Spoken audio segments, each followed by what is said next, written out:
Good afternoon, my friends. This is Paul, and today I'm going to be re-reviewing Sonic Forces for the Nintendo Switch, this time with a capture card. And I've also played Sonic Mania since then, so I can wonder, how did these two games come out in the same year again? A lot of people didn't like Sonic Forces, but there's a lot of people that did. I don't think there's anyone out there saying this is a masterpiece and one of the greatest Sonic games of all time that's just underappreciated. I think a lot of people are able to like it for what it is instead of comparing it to what it isn't. And while I do have a lot of complaints, including a couple of renewed thoughts that I can't believe I didn't touch on last time, I still stand by my original assessment in my OG review without footage, and that's, I like Sonic Forces. I don't think it's a terrible game. I don't think it's terrific either, but I still like it.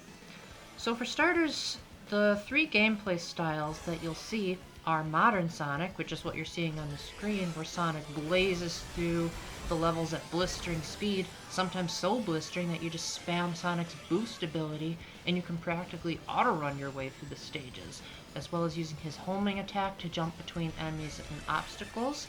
They removed the trick system from Sonic Generations, so there's not as much flashy maneuvers in the air, but these levels are still a lot of fun to traverse, and with the whole story being world destruction, it allows for a much more epic scope in a lot of the levels. Then there's also the classic Sonic levels where you play as Pot-Bellied Sonic from the Genesis days, and these are the worst part of the experience. I think a lot of people think that classic Sonic was just added in there as padding to fans that liked Sonic Generations, and while I have to agree with them, I don't think it was terrible to play as classic Sonic. I just think it definitely could have been better. For starters, the physics engine is just really weird. Like, it almost seems like Sonic just cannot get enough momentum, and he'll just slow down at the absolute worst times. A lot of times he can't even make the most simple corkscrew maneuvers. And it's like, I'm pretty sure even Sonic 1's Sonic, who was actually pretty slow, could have gotten past that part. Then there's also not to mention that all of the levels feel like the geometry is overly big and Sonic is the size of an ant in comparison. And I just feel like even though, yeah, I mean, Sonic's pretty short, he's only like 3'5", I don't think he was that short where he has to feel like a midget. Finally, there are the levels where you play as the Avatar, or as the characters in the game like to call him or her, the Rookie.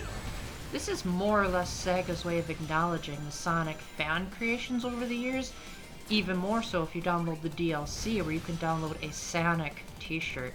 Yeah, Sega really does what Nintendo don't.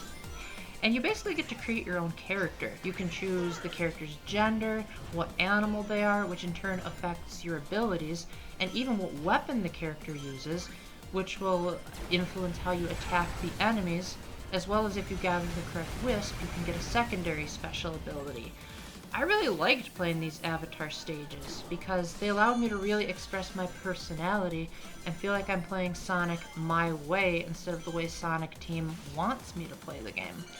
I feel like the customization options were pretty insane for a character creator that's not of a human, and I really liked how you can even customize things down to beak size and different outfits. You can get outfits pretty easily. There are a lot of missions you can do, and there are also side missions you can accomplish on the world map that makes it so that the amount of clothing you have for your avatar comes at such a rapid pace that I wish there was a just get everything button like there is in Fire Emblem Warriors. But nevertheless, this will keep completionists busy, and it doesn't seem like it's that hard to unlock outfits.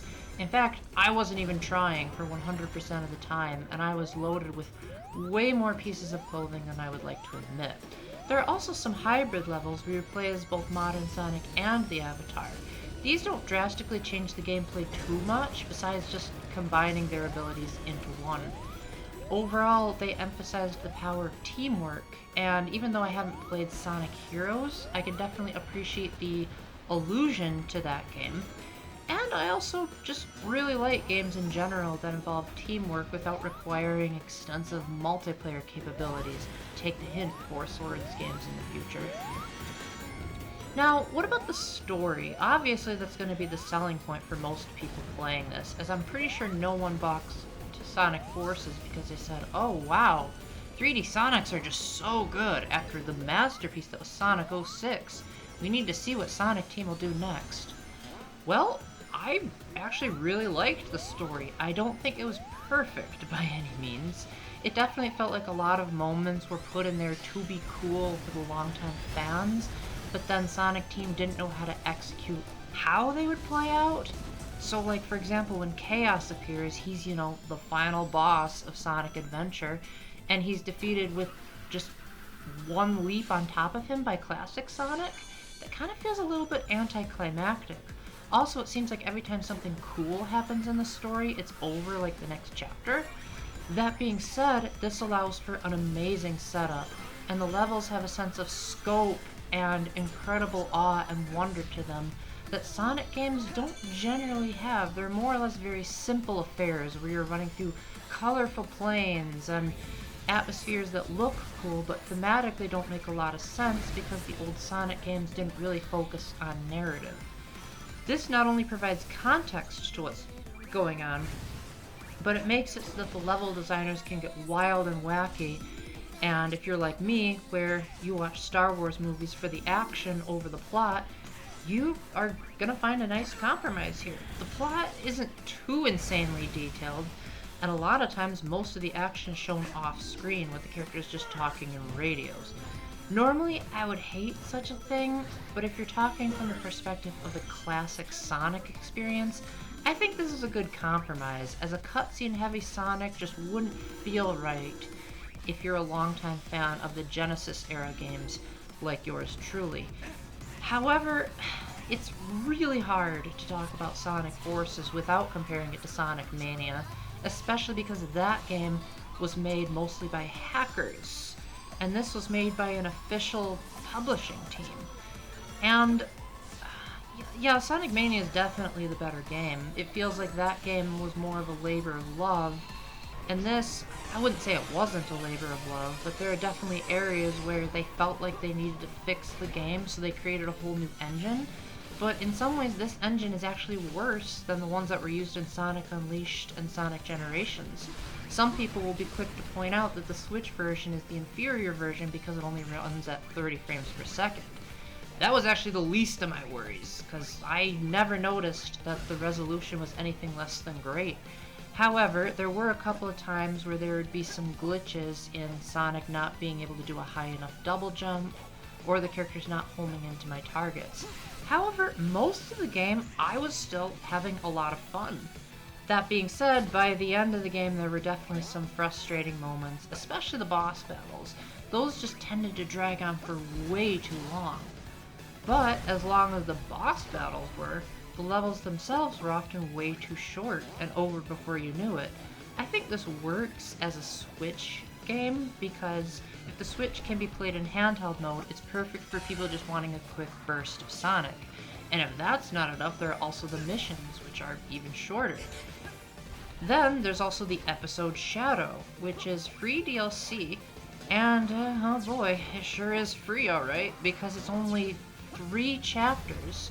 It doesn't really explain that much about the story that you need to know, and the levels themselves are over in a breeze.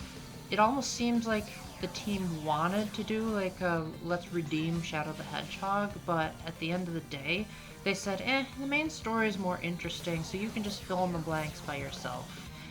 Overall, it was alright to play as Shadow. The levels weren't bad, they just weren't as good as the ones where you played as Sonic. Also, I'd like to point out the fact that a lot of people are going to say that this is inferior to Sonic Mania in every way. But I think one thing where Sonic Forces really shines is in its pacing, as far as how quickly you can get through the action. Sometimes in Sonic Mania, they had these prolonged platforming sections that were just really annoying. Not only does Sonic Forces never outstay its welcome in certain sections, except for a couple of points in the very end, but when you lose, you don't lose a life. You just try again from the nearest checkpoint.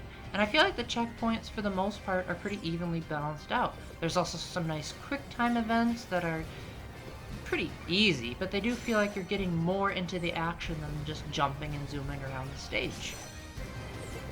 There's also the fact that the loading times are actually pretty generous for a AAA Sonic title that wasn't made by hackers. I've heard that Sonic 06 was significantly worse in that department. So overall, my feelings on Sonic Forces are mixed. I've definitely watched a lot more reviews since I did my original one, and I can see where a lot of people would wonder, like, was Sonic Team even trying in certain areas of this game? But at the end of the day, if you look at Sonic Forces for what it is instead of what it isn't, it's fine. It's not terrific, it's not terrible, it's certainly no Sonic 06, but it's also no Sonic Mania.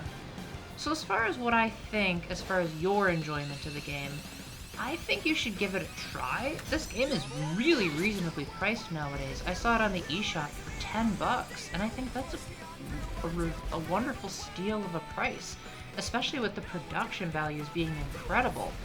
The music is great, the graphics are mind-blowing, and there's even some top-tier voice acting and performances from the London Philharmonic Orchestra. So if you want a Sonic game that feels like the new generation, well, this is definitely the game to do it. However, I think some people might be turned off by the end game throwing in some really unexpected and unfair challenges. So I think you should try it out. Maybe rent it from GameFly like I did. And if you don't like it, just put it down or stick to the missions. I do think you'll have fun, but I think you should also keep your expectations in check, especially because the Sonic fandom is so split down the middle when it comes to the 3D Sonics. So with that, thank you very much for watching. Please let me know if I forgot anything or if you have your own opinions on Sonic Forces that you'd like to share. And until the next time, keep the faith, stay epic, God bless, and Sega, I really hope that another new Sonic game is in the works, because it's been a really long time since the Blue Blur has appeared in anything brand new of his own. Bye-bye!